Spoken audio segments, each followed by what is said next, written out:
Hey everybody, this is Ellie Smith, and for my exegetical paper, I chose to discuss John 7:53 through chapter 8, verse 11. And this is famously titled The Woman Caught in Adultery. The passage is considered to be one of the largest and most difficult textual issues in the New Testament.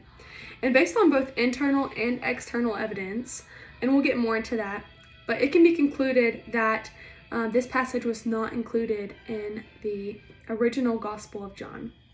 Though, despite the evidence showing this passage was not originally included, it can be, or has been, a part of John's Gospel for 1,300 years and is a cherished pericope.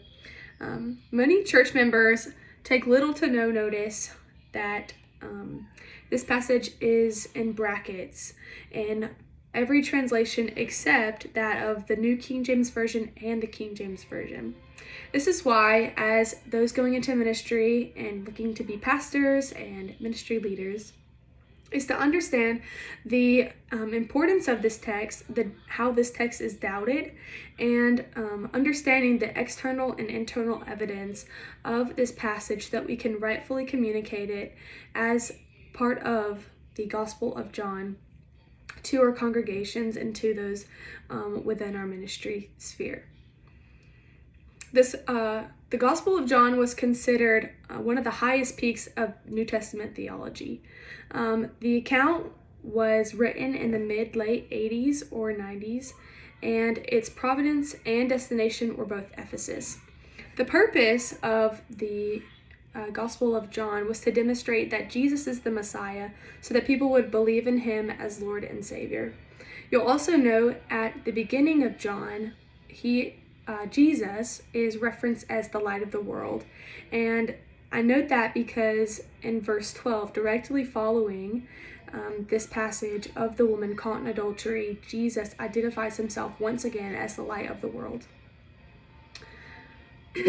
Some scholars and pastors agree that this passage should be addressed with caution when approaching teaching it and preaching it to congregations, though others say that it is appropriate and that Christians can still take this passage for reflection and further understanding of who Jesus is as judge over all and as the light of the world for those in darkness.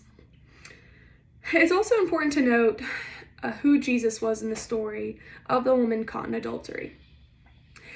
It's important to note Jesus' character throughout the Gospels and that he was completely sinless.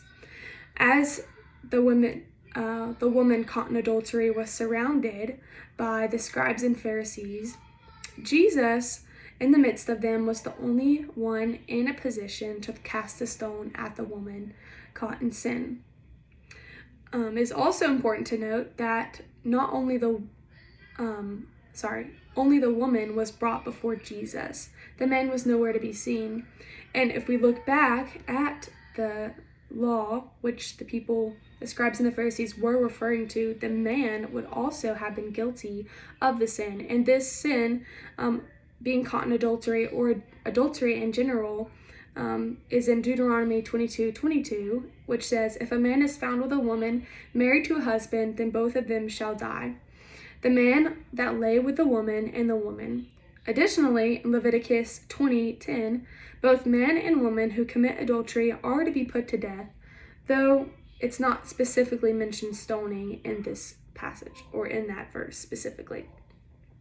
Either way, both the man and the woman would have been guilty of the transgression of adultery, though only the woman was brought before Jesus.